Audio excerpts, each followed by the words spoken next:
Bismillahirrahmanirrahim. Assalamualaikum warahmatullahi wabarakatuh. Alhamdulillah. Alhamdulillahil qawiyil ghalib, al-waliyil talibil ba'ithil warithil manihis salib. Ashhadu an la ilaha illallah wahdahu la syarika lah, Rabbul masyariqi wal magharib. وأشهد أن سيدنا ونبينا وحبيبنا محمدا عبده ورسوله المبعوث إلى سائر الأعاجم والأعارب. اللهم صل وسلم على سيدنا ومولانا محمد أفضل الحبائب وعلى آله وصحبه ذوي المفاخر والمناقب. صلاة وسلاما دائمين متلازمين يأتي قائلهما يوم القيامة غير خائب. Alhamdulillah, segala puji hanya bagi Allah yang telah mengkaruniakan kita nikmatnya yang tak terhingga. Setiap detik Allah karuniakan nikmatnya kepada kita yang tak ternilai. Walaupun kita banyak dosa, terutama saya, banyak salah, banyak maksiat, banyak khilaf, tapi Allah tetap limpahkan nikmatnya kepada kita. Saking baiknya Allah subhanahu wa ta'ala. Salawat serta salam kita haturkan kepada makhluk Allah yang paling mulia, kekasih Allah, idola kita, makhluk paling mulia yang akan pertama kali masuk syurga, pemegang kunci syafaat, Habibuna Muhammad sallallahu alaihi wa alihi wasallam. Mudah-mudahan kita semua di akhirat Allah takdirkan masuk syurga bersama Nabi Muhammad, amin. Allah dudukkan kita dekat Nabi Muhammad, amin. Allah izinkan mata kita dapat memandang wajah indah Nabi Muhammad, amin. Sebelum meninggal dunia Allah takdirkan kita mimpi Nabi Muhammad, amin ya rabbal alamin. Hadirin hadirat yang dirahmati Allah, wabil khusus duyufunal kiram, para habaib zuriat Nabi Muhammad sallallahu alaihi wasallam, wabil khusus ayah daripada sahibul majlis Al-Habib Harun Al-Gadri, tamu-tamu kita yang mulia Al-Habib Muhtar Al-Habshi, Al-Habib, para habaib yang lainnya, para kiai, para ulama, para asatidz, penerus dakwah Nabi Muhammad sallallahu alaihi wasallam, para bapak haji, ibu hajjah, para guru-guru ngaji yang mulia, wabil khusus juga segenap panitia yang susah payah mensukseskan acara ini. Begitu juga ibu-ibu yang di belakang yang semoga selalu dalam limpahan rahmat dan barakah dari Allah subhanahu wa ta'ala.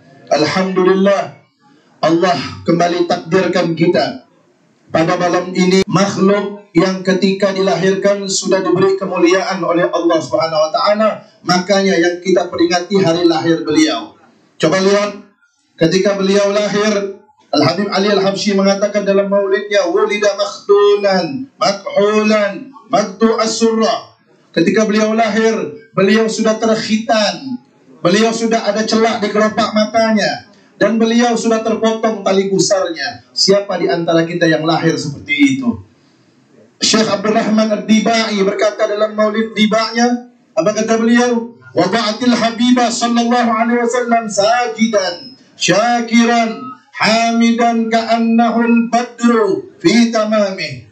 Beliau ketika dilahirkan ibunya dalam keadaan sujud, bersyukur, memuji Allah seakan-akan seperti bulan purnama yang sempurna cahayanya.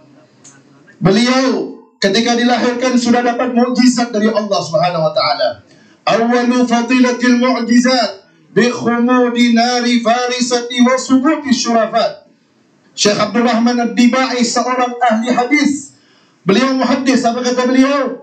Ketika Nabi Muhammad lahir, mukjizat pertamanya adalah api yang ada di negeri Persia selama 1000 tahun tidak pernah padam, dipadamkan oleh Allah menyambut kedatangan sang kekasih Nabi Muhammad sallallahu alaihi wasallam. Dan seluruh berhala-berhala, patung-patung yang disembah oleh orang-orang musyrik, semuanya dirobohkan oleh Allah menyambut kedatangan makhluknya yang paling mulia, Nabi Muhammad sallallahu alaihi wa alihi wa sahbihi wasallam. Bahkan seorang wanita yang begitu mulia, yang hadir ketika Nabi Muhammad lahir yang bernama Syafa', beliau menceritakan, apa kata beliau? Fa'adha'a lahu ma bainal masyriqi wal maghrib hatta nazartu ila ba'di qusudir Rum. Ketika Nabi Muhammad lahir, penuh cahaya alam semesta ini dari timur sampai ke barat, sehingga saya dapat melihat gedung-gedung yang ada di negeri Romawi. Nabi Muhammad lahir di Makkah, di negeri Arab, tetapi Syafa' dapat melihat dari Makkah gedung-gedung yang ada di luar negeri. Kenapa? Pancaran cahaya Nabi Muhammad sallallahu alaihi wa alihi wa sahbihi wasallam. Beliau yang kita peringati maulid pada saat ini, yang akhlaknya dipuji oleh Allah Ta'ala, wa innaka la'ala khuluqin azim. Dan sesungguhnya engkau di atas akhlak yang agung. Siapa yang mengatakan akhlak beliau di atas akhlak yang agung, yang maha agung? Kalau sudah Allah memuji akhlak beliau, apakah faedah, apakah nilai daripada pujian-pujian kita ini? Makanya Syekh Abdul Rahman Ad-Dibai berkata dalam maulid dibaknya, madihuka gasirun walau ja'a bibadlil majhud. Orang yang memuji-muji engkau wahai Rasulullah tidak akan mampu, pasti kurang, walaupun dia berusaha dengan sekuat tenaganya untuk memuji Nabi Muhammad, tidak akan mampu. Makanya Al-Imam Al-Busiri berkata di dalam burdahnya, apa kata beliau? Fansub ila dhatihi ma syi'ta min syarafin wansub ila qadrihi ma syi'ta min 'idami fa inna fadla rasulillahi laysa lahu haddun fayu'rib 'anhu natiqun bifami maulaya salli Inna iman abada lil khalqi kullihina. Kata apa kata Imam Al-Busiri?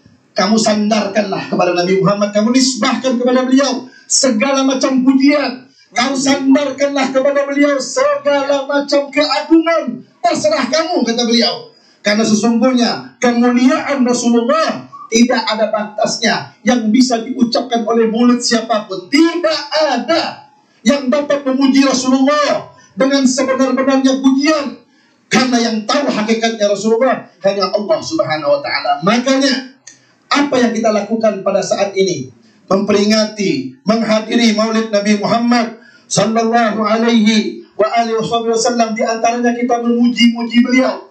Kita memuji Nabi Muhammad, mulut kita dimuliakan oleh Allah. Kita hadir di majlis maulid, jasad dan roh kita dimuliakan oleh Allah. Segala sesuatu yang nempel dengan Nabi Muhammad pasti akan diberi pertolongan oleh Allah, pasti akan diberi kemuliaan oleh Allah, pasti akan diberkahi oleh Allah. Saya kasih contoh. Dulu Sayyidina Khalid ibn al-Walid, setelah beliau masuk Islam, setiap beliau memimpin peperangan melawan orang-orang kafir yang jahat, pasti beliau diberi kemenangan oleh Allah. Pada suatu hari ketika dalam suatu peperangan, ketika beliau lagi memimpin perang sebagai panglima, peci beliau jatuh. Lagi berperang, lagi bertempur, peci beliau yang jatuh beliau cari. Sebagian sahabat bertanya-tanya, kenapa engkau cari peci kamu, wahai Khalid? Ini kita lagi berperang. Beliau tetap cari itu pecinya. Setelah beliau dapatkan, beliau pakai, beliau lanjutkan peperangan dan Allah beri kemenangan. Setelah itu apa kata beliau? Kenapa saya cari peci tersebut? Karena kata beliau, di dalam peci tersebut ada beberapa helai rambut Rasulullah SAW. Saya tidak rela peci tersebut yang ada rambut Rasulullah diambil oleh orang-orang musyrik, dipegang orang-orang musyrik. Dan kata beliau, dan saya selalu diberi kemenangan oleh Allah berkat rambut Rasulullah yang ada di dalam peci saya. Itu yang pertama. Yang kedua, Rasulullah SAW ketika Isra Mi'raj berjumpa dengan Allah, tidak ada satu makhluk pun yang dapat berjumpa dengan Allah kecuali kekasihnya, yaitu Nabi Muhammad SAW. Malaikat Jibril, malaikat paling mulia, jenderalnya malaikat, tak pernah berjumpa dengan Allah. Tetapi ketika Nabi Muhammad berjumpa dengan Allah, malaikat Jibril tak bisa ikut, sandal Nabi Muhammad ikut berjumpa dengan Allah. Kenapa? Nempel dengan Nabi Muhammad SAW. Syafa' yang tadi perempuan saya ceritakan hadir pada waktu lahirnya Nabi. Siapa itu Syafa'? Uminya Abdurrahman bin Auf, sahabat Nabi radhiyallahu anhu. Coba lihat apa kata Syafa'. Wada'a ala yadayya. Ketika Nabi Muhammad lahir, yang memegang jasad Nabi Muhammad pertama Syafa'. Alangkah mulianya tangan Syafa', uminya Abdurrahman bin Auf, memegang jasad Nabi Muhammad setelah lahir daripada perut ibunya yang mulia. Coba lihat. Karena Syafa' memegang jasadnya Nabi Muhammad, anak beliau yang bernama Abdurrahman bin Auf terkenal dengan sahabat yang kaya raya. Kalau beliau memegang suatu barang itu akan dibeli oleh orang dengan harga yang sangat tinggi, beda dengan harga yang lainnya. Makanya orang-orang mengatakan Abdurrahman bin Auf itu tangannya barokah. Kok bisa? Karena ibu beliau pernah memegang jasadnya Rasulullah SAW. Pelajaran apa yang bisa kita ambil? Khalid bin Walid dapat pertolongan Allah. Setiap peperangan pasti menang karena ada nempel rambutnya Nabi. Sandal Nabi Muhammad, tempatnya di bawah kaki, diangkat derajatnya, mulia, dapat berjumpa dengan Allah karena nempel dengan Nabi Muhammad. Syafa', barakah tangannya, barakah tangan anaknya, karena tangannya pernah nempel dengan jasad Nabi Muhammad. Pelajaran yang bisa kita dapat daripada cerita-cerita tersebut di antaranya, tempelkan diri kita dengan Nabi Muhammad SAW. Bagaimana caranya? Di antara caranya, kita ramaikan, semarakkan, sukseskan, syiarkan majelis-majelis maulid seperti ini. Ini salah satu cara kita untuk menempelkan diri kita dengan Nabi Muhammad SAW. Biarkan mereka yang tidak mau maulid, biarkan. Jangan bertengkar dengan mereka. Tidak perlu kita bertengkar dengan mereka. Cukup kita lebih tampakkan kegembiraan kita, tambah kesenangan kita. Sayyidina Utsman bin Affan radhiyallahu anhu berkata, apa kata Sayyidina Utsman? Yakfika minal hasib an yughamma waqta sururi. Kata Sayyidina Utsman, cukuplah balasan bagi orang yang dengki kepada kamu, bagi orang yang iri kepada kamu, bagi orang yang tidak senang kepada kamu. Cukup balasan untuk mereka. Mereka akan sumpah, galau, pusing, gak enak hati ketika melihat kamu senang. Artinya, tampakkan kegembiraan kita, syiarkan maulid sebesar-besarnya, tampakkan kesenangan kita. Dengan itu cukup sebagai balasan untuk mereka yang tidak sedang dengan peringatan maulid Nabi Muhammad sallallahu alaihi wasallam. Beliau walaupun sedemikian rupa mulianya, sampai-sampai jasad beliau dari ujung rambut sampai ujung kaki tidak ada kekurangannya. Tadi dibacakan maulid Habsyi, kana sallallahu alaihi wasallam ahsanan nasi khuluqan wa khalqa. Beliau terbaik akhlak dan jasadnya, fisiknya. Akhlak sudah dipuji oleh Allah. Fisik beliau dari ujung rambut sampai ujung kaki tidak ada kekurangannya. Basyarun lakal basyari. Beliau manusia, tapi tak seperti manusia biasa. Kita kalau panas keluar keringat, Rasulullah kalau panas sama keluar keringat. Cuman kalau Rasulullah keluar keringat, keringat beliau dikumpulkan di dalam tempat untuk dijadikan minyak wangi. Karena keringat beliau lebih wangi daripada minyak wangi yang paling wangi seluruh dunia. Air ludah beliau barakah, wangi dan bisa jadi obat dengan izin Allah. Siapa manusia yang seperti itu? Tapi walaupun sedemikian rupa, beliau tidak pernah lupa sama rakyatnya. Sayang perlu bukti, cinta perlu bukti. Kalau orang cinta tidak ada bukti, bohong cintanya. Nabi Muhammad cinta kepada umatnya luar biasa. Ketika beliau mendapat tawaran dari Allah, di dalam Al-Quran Allah berfirman, wala sawfa yu'tika rabbuka fatarda, yang artinya dan sungguh Tuhanmu Allah akan memberikan engkau Nabi Muhammad apa saja sampai engkau ridho. Ini tawaran dari Allah. Apa yang beliau minta? Beliau tidak minta rumah yang megah, beliau tidak minta harta yang berlimpah. Yang beliau minta cuma satu, idzan la arda wa wahidun min ummati finnar. Kata beliau, kalau begitu saya tidak rela, saya tidak ridha kalau ada satu umat saya masuk dalam neraka. kurang cinta apa Nabi Muhammad kepada kita? Nah, beliau tidak pernah lupa sama rakyatnya. Dari mulai di dunia sampai di alam kubur, sampai di akhirat, beliau orang yang paling sayang kepada umatnya. Maka apakah bukti cinta kita kepada Nabi Muhammad? Kalau beliau cinta kepada kita, ada buktinya. Kita cinta Nabi Muhammad, apa buktinya? Selain kita banyak sholawat kepada beliau, kata para ulama, setiap hari jangan kurang 300 kali sholawat kepada Nabi Muhammad SAW. Yang paling kenceng sholawatnya, yang paling banyak sholawatnya, siap-siap dia paling dekat dengan Nabi Muhammad. Aulan nasbi yaumal qiyamah aktsaruhum alayya salatan. Kata Nabi Muhammad, yang paling dekat denganku nanti di hari kiamat, orang yang paling banyak salawatnya kepada aku. Sallu ala Nabi. Itu yang pertama. Yang kedua, kalau ingin membuktikan cinta kepada Nabi Muhammad, yang kedua, jangan lupa ingat sabda Nabi Muhammad, ahibbullah lima yaghdukum bihi min ni'amihi wa ahibbuni li hubbillah wa ahibbu ahla baiti li hubbi. Apa kata Nabi Muhammad? Kalian cintailah Allah karena anugerah yang Allah limpahkan kepada kalian, dan cintailah saya sebagai bukti cinta kalian kepada Allah, dan cintai keluarga saya, kata Nabi, sebagai bukti cinta kalian kepada saya. Yang ngaku cinta Allah, buktinya cinta Nabi Muhammad. Yang ngaku cinta Nabi Muhammad, buktinya cintai keluarga Nabi Muhammad. Nabi Muhammad tidak mengatakan cintai keluarga saya yang alim, tidak. Nabi Muhammad tidak mengatakan cintai keluarga saya yang soleh, tidak. Cintai keluarga saya, artinya cintai keluarga Nabi Muhammad. Mau alim, mau tidak alim, mau soleh, mau tidak soleh, mau kaya, mau miskin, cintai beliau, para keluarga Nabi Muhammad, sebagai bukti cinta kepada Nabi Muhammad. Makanya kalau ada habaib, kalau ada syaraib yang tidak baik, jangan diikut.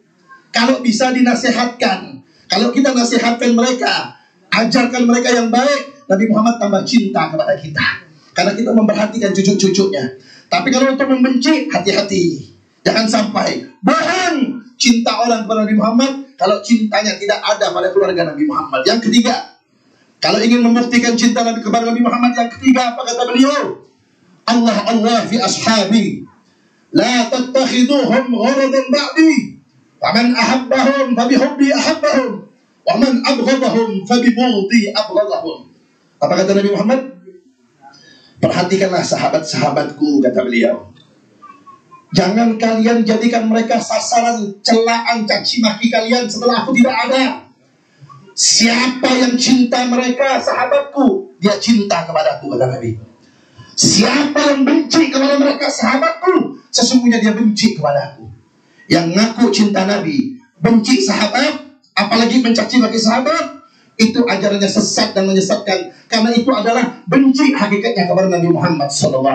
Makanya kalau ada siapapun, habib kah, kiai kah, atau dipanggil orang alim kah, kalau sudah mengajarkan benci sahabat, apalagi mencaci maki sahabat, itu ajaran sesat dan menyesatkan. Kenapa? Hakikatnya membenci Nabi Muhammad SAW.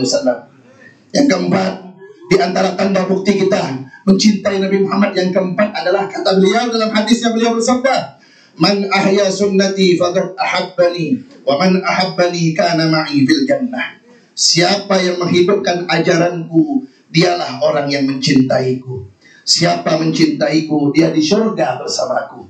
Siapa yang ingin masuk surga sama Nabi Muhammad, buktikan cinta dengan menghidupkan ajaran beliau. Bagaimana caranya menghidupkan ajaran Nabi Muhammad? Yang wajib-wajib laksanakan dulu semuanya. Yang wajib laksanakan semuanya. Yang haram tinggalkan semuanya. Yang sunnah laksanakan semampunya. Jangan hidupkan sunnah wajib tinggal, tidak diterima sama Allah. Sayyidina Abu Bakar As-Siddiq radhiyallahu anhu berkata, innallaha la yaqbalu nafilatan hatta tu'addal fariḍah. Sesungguhnya Allah tidak menerima amalan yang sunnah sampai yang wajib-wajib dulu laksanakan. Ngaku cinta Nabi, sholat 5 waktu dijaga. Ngaku cinta Nabi, aurat dijaga. Ngaku cinta Nabi, anak istrinya, saudari-saudarinya, tegur kalau membuka aurat kepada laki-laki yang bukan mahram. Jangan biarkan mereka pacaran kalau ingin membuktikan cinta kepada Nabi Muhammad sallallahu alaihi wasallam. Hadirin hadirat yang dirahmati oleh Allah Subhanahu wa taala.